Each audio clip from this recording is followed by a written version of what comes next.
Bismillahirrahmanirrahim. My name is Kamal Khan and you are watching Physics with Kamal Khan.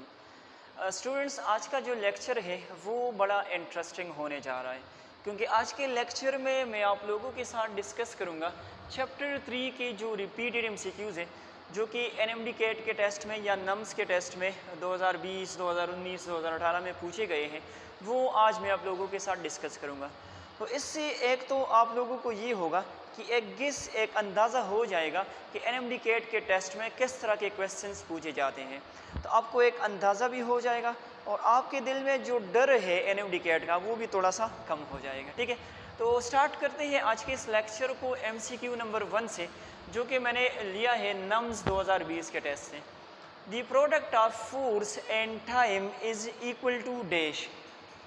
अच्छा, हमारे पास जो force और time का product होता है वो डैश के बराबर होता है। ज़रा ऑप्शंस को देखें, एंगुलर मोमेंटम, ऑप्शन बी जो हमारे पास है फोर्स, ऑप्शन सी जो है change in momentum and option D is velocity. तो मेरे ख्याल में बड़ा ही सिंपल क्वेश्चन है, ज़रा देखिए आप लोग इसको। हमने एक फार्मूला पढ़ा हुआ था that force is equal to delta P over delta T. ठीक हो गया। अगर मैं इस डेल्टा टी को यहाँ शिफ्ट करूँ तो ये बन जाएगा force into delta T that is equal to delta P. तो क्वेश्चन में क्या पूछा जा रहा है, the product of force and time. तो ये फोर्स और टाइम का प्रोडक्ट है, ये डेल्टा पी के बराबर है। डेल्टा पी हमारे पास क्या है, चेंज इन मोमेंटम है। ठीक हो गया।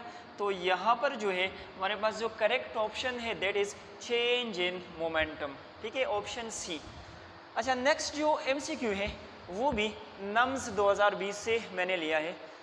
विच one of the following is the angle of projection for a projectile if its range is equal to its height. इनमें से कौन सा ऐसा एंगल है जिस पर रेंज और हाइट जो है वो आपस में बराबर हो जाते हैं।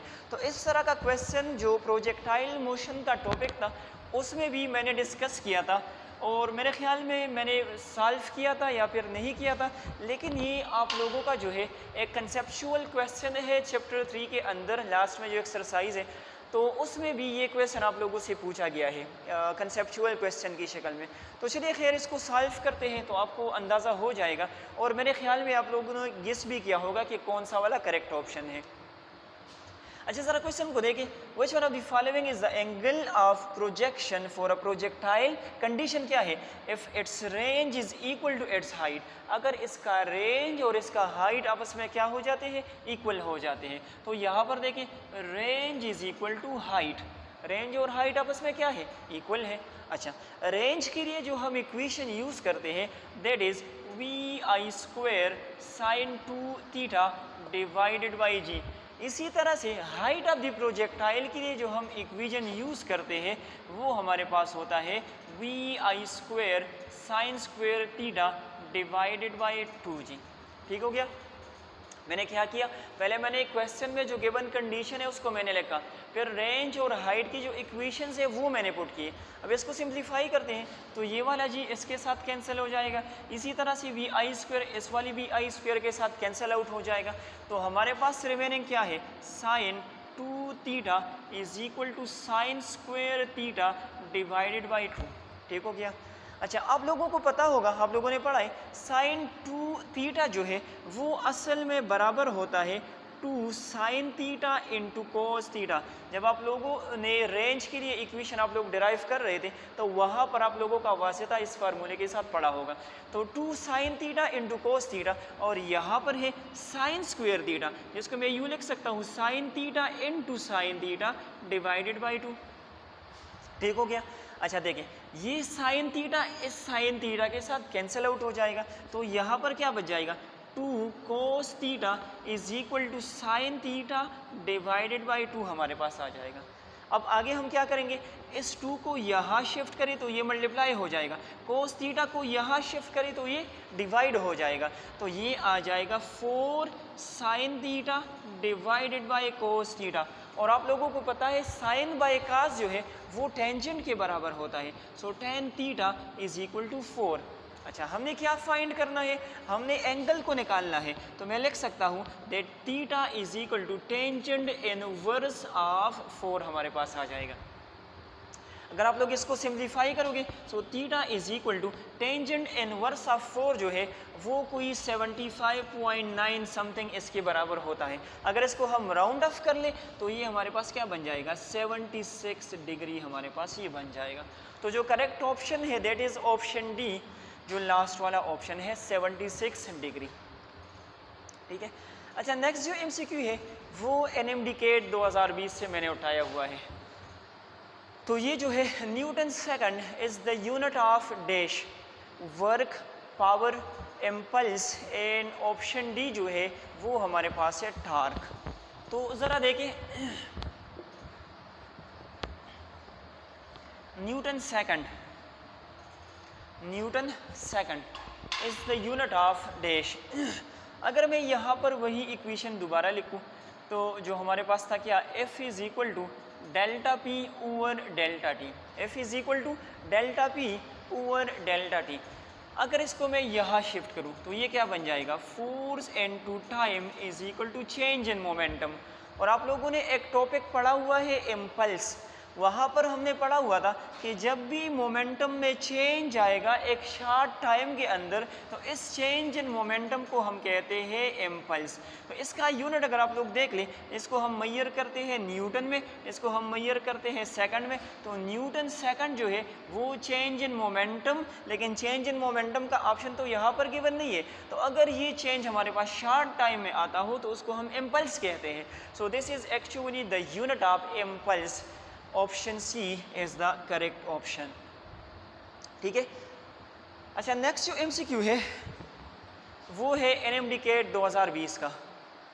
The slope of distance time graph will always be. हमारे पास जो डिस्टेंस टाइम ग्राफ का स्लोप बनेगा वो हमेशा क्या होगा, नेगेटिव होगा या फिर पॉजिटिव होगा या फिर ज़ीरो होगा या फिर हमारे पास मैक्सिमम होगा। अच्छा, ज़रा देखें डिस्टेंस टाइम ग्राफ, इसको हम इस तरह से ड्रा करते हैं। एक्स एक्सिस पर हम टाइम को लेते हैं और यहाँ पर हम डिस्टेंस को लेते हैं। इनके दरम्यान में ये वाला हमारे पास क्या बनेगा, एक स्लोप बनेगा।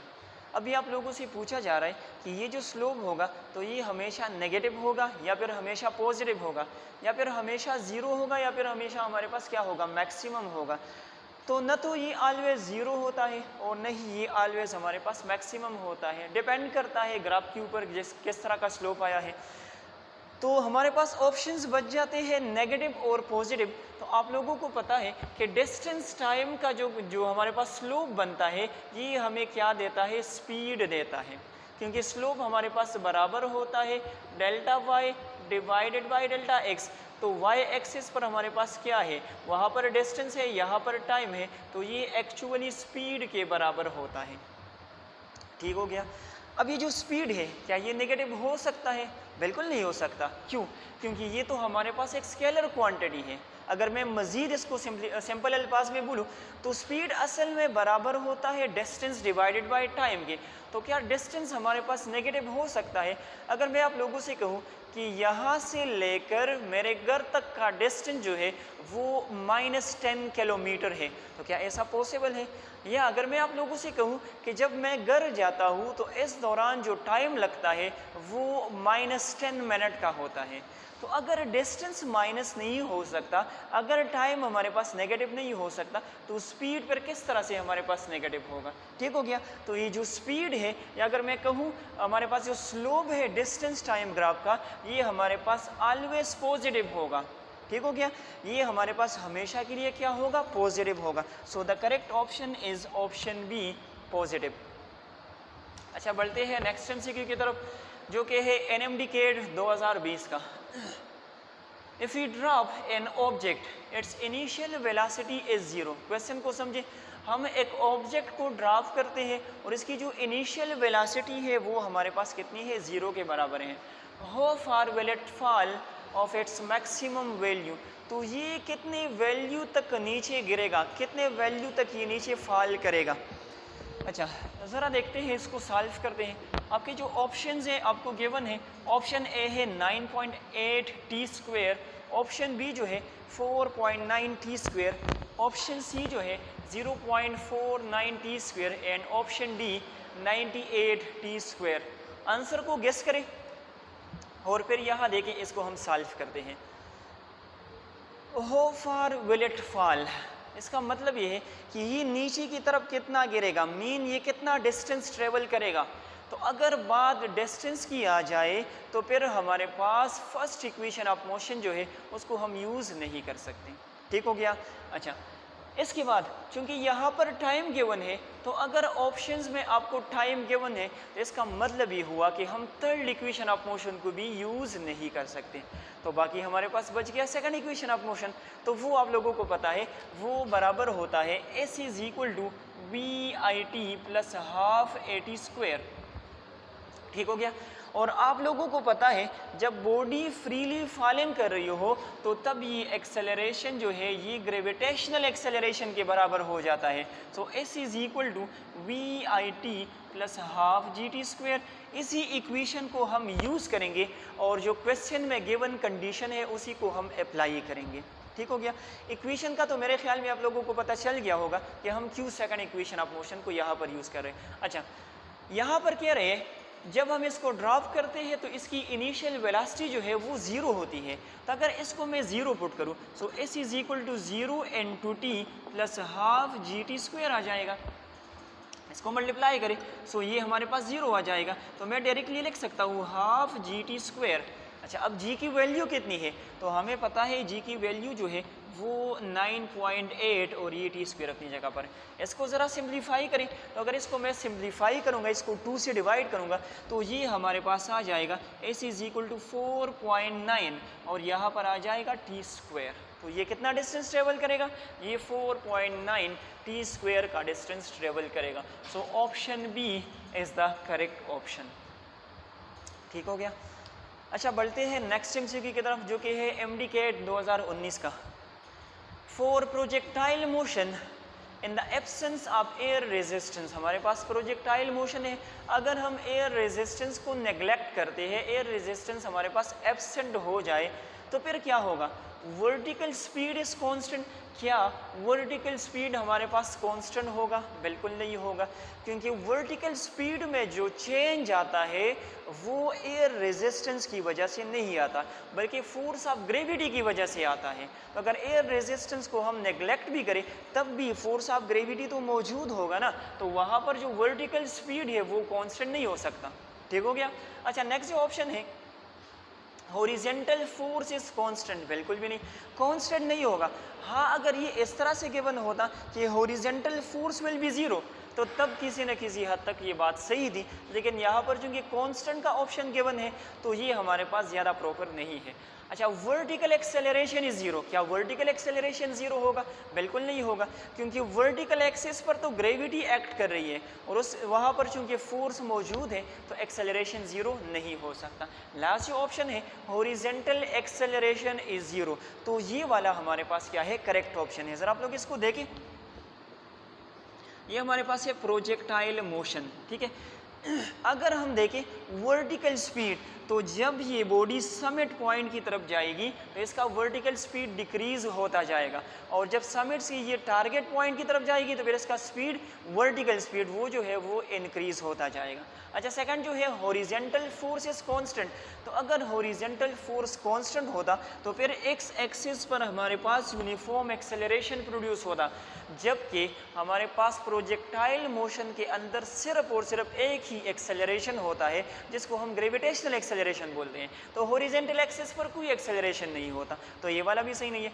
वर्टिकल एक्सेलरेशन इज ज़ीरो, तो ये तो हो नहीं सकता, क्योंकि समिट पॉइंट तक इसकी वेलोसिटी डिक्रीज होती है तो एक्सेलरेशन प्रोड्यूस होगा, समिट के बाद इसकी वेलोसिटी में इंक्रीज आता है तब भी एक्सेलरेशन प्रोड्यूस होगा। जबकि इसका जो हॉरिजेंटल एक्सेलरेशन है ये हमारे पास ज़ीरो के बराबर होता है, क्योंकि हॉरिजेंटल एक्सिस पर असल में एयर रेजिस्टेंस एक्ट कर रहा होता है और उसको हमने नेग्लेक्ट किया हुआ है, ज़ीरो के बराबर कंसिडर किया हुआ है। तो अगर ये ज़ीरो हो जाए तब एक्सेलरेशन जो है हॉरिजेंटल एक्सिस के ऊपर वो भी हमारे पास ज़ीरो होगा। अच्छा, लास्ट जो एमसीक्यू है आज के लेक्चर का वो है एमडी कैट 2018 से। Newton first law is also known as, Newton का जो फर्स्ट लॉ है उसको हम लॉ ऑफ यूनिवर्सल ग्रेविटेशन कहते हैं, या फिर उसको हम लॉ ऑफ इलेक्ट्रोमैग्नेटिज्म कहते हैं, या फिर उसको हम लॉ ऑफ इनर्शिया बोलते हैं, या फिर उसको हम ऑल ऑफ देम कहते हैं। तो ज़रा देखें, न्यूटन फर्स्ट लॉ का जो मैथमेटिकल फॉर्म था वो हमारे पास कुछ इस तरह से था कि अगर net force acting on a body is zero, तो तब हमारे पास acceleration in the body will be also zero. अगर बॉडी के ऊपर कोई नेट फोर्स एक्ट नहीं करेगा तो बॉडी के अंदर एक्सेलरेशन जो है वो क्या होगा, ज़ीरो के बराबर होगा। तो असल में न्यूटन फर्स्ट लॉ में हम इसी बात के ऊपर फोकस कर रहे हैं, जोर दे रहे हैं कि acceleration in the body will be zero. अच्छा, अभी देखते हैं, ये वाले तो आप लोगों को पता चल रहा होगा कि ये वाले हमारे पास करेक्ट नहीं है। इनर्शिया को अगर मैं कंसिडर करूं तो इनर्शिया का मेरे ख्याल में मैंने आप लोगों को पहले भी इसका एक सिंपल डिफिनीशन बताया था कि इनर्शिया का असल में मतलब होता है opposition to acceleration. Opposition to acceleration किस तरह से, अगर एक बॉडी रेस्ट में है तो इनर्शिया की वजह से वो रेस्ट में रहना चाह रहा है। अगर कोई बॉडी इसके ऊपर फोर्स लगाएगा तो इसको एक्सेलरेट करेगा, तो इनर्शिया की वजह से वो उसी एक्सेलरेशन को अपोज करता है। इसी तरह से अगर कोई मूविंग बॉडी है और कोई उसको रोकना चाह रहा है तो उसके अंदर एक्सेलरेशन को प्रोड्यूस करेगा, और इनर्शिया की वजह से वो इसी चीज़ की क्या करता है, अपोजिशन करता है। तो असल में इनर्शिया का जो सिंपल डिफिनेशन या सिंपल मतलब है वो हमारे पास ये है कि अपोजिशन टू एक्सेलरेशन। तो इनर्शिया का मतलब भी अपोजिशन टू एक्सेलरेशन है, और फर्स्ट लॉ का भी मतलब है अपोजिशन टू एक्सेलरेशन, बॉडी के अंदर एक्सेलरेशन नहीं होगा। तो इसका जो करेक्ट ऑप्शन है that is option C, law of inertia. तो ये थे कुछ रिपीटेड एमसीक्यूज़ जो कि मैंने आप लोगों के साथ डिस्कस किए। आई होप आप लोगों की समझ में आ गए होंगे। इंशाल्लाह नेक्स्ट लेक्चर में हम मज़ीद टॉपिक्स के ऊपर एमसीक्यूज़ को डिस्कस करेंगे। तब तक के लिए अल्लाह हाफिज़।